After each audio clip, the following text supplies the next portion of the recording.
আপনারা এভাবে কাগজ লাগিয়ে নেবেন। এখানে একটা ছিদ্র আছে দেখেন, এই ছিদ্র বরাবর আমাকে হিসাব করতে হবে, যেহেতু তার এদিক দিয়ে দেবো। এইখান থেকে একটা এইদিকে এই কয়েল থেকে আমি শুরু করব। এখান থেকে শুরু করলে আমার এদিক দিয়ে তার নিয়ে যেতে সুবিধা হবে। এই যে 34 নম্বর তার নিয়ে নেব। প্রথমে এই তারটাকে এইখানে ভালো করে একটু পেঁচিয়ে রাখতে হবে।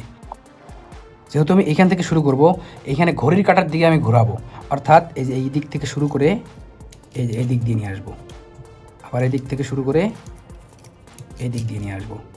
ঠিক আছে, এই দিক দিয়ে ঘোরাবো। এই যে দেখেন ভালো করে, প্যাঁচটা আমি এই দিক দিয়ে ঘোরাবো, এই দিক দিয়ে আমি মোটমাট ভিতরের কয়েলে আমি 310টা, আমার যেহেতু কয়েলে 310টা ছিল, আমি ভিতরে 310টা প্যাঁচ দেবো এখানে। তো এইটাকে এভাবে রাখার জন্য একটা স্ট্যান্ড দরকার। স্ট্যান্ড নাই আমার কাছে, তো আমি আমার এই পুরাতন একটা পাওয়ার সাপ্লাই আছে, এই পাওয়ার সাপ্লাইয়ের ভিতর দিয়ে ঢুকিয়ে দেবো। এই যে এইখান দিয়ে এটাকে ঢুকাবো, এটাকে এইভাবে দাঁড় করায় রাখবো। এটা এভাবে রাখার পর এখন আমি এদিক দিয়ে প্যাঁচ দেবো।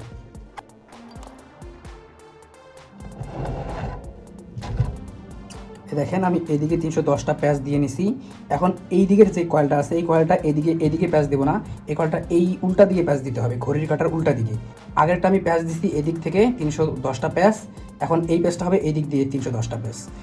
যেমন এই তারটা এদিক দিয়ে আছে, আমি দেখাচ্ছি, এই দিক দিয়ে ঘুরায় নিয়ে এসে এদিক দিয়ে নিয়ে এসে এদিক দিয়ে, মানে এই দিকে প্যাচটা হবে, এদিকে 310টা প্যাচ দেবো।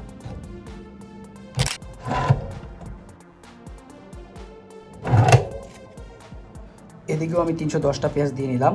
এবার প্রথমটা যেহেতু আমি এদিকে ঘুরাইছি প্যাচ, দ্বিতীয়টা এদিকে, এবার তৃতীয়টা আমি আবার এদিকে ঘুরাবো। এভাবে করে সবগুলো প্যাচ দিয়ে নেব।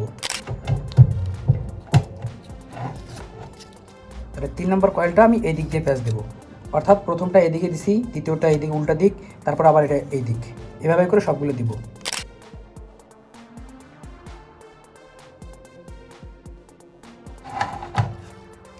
ভিতরে সবগুলো কয়েল বাঁধা শেষ, এদিকে সবগুলোতে পেঁচানো শেষ হয়েছে।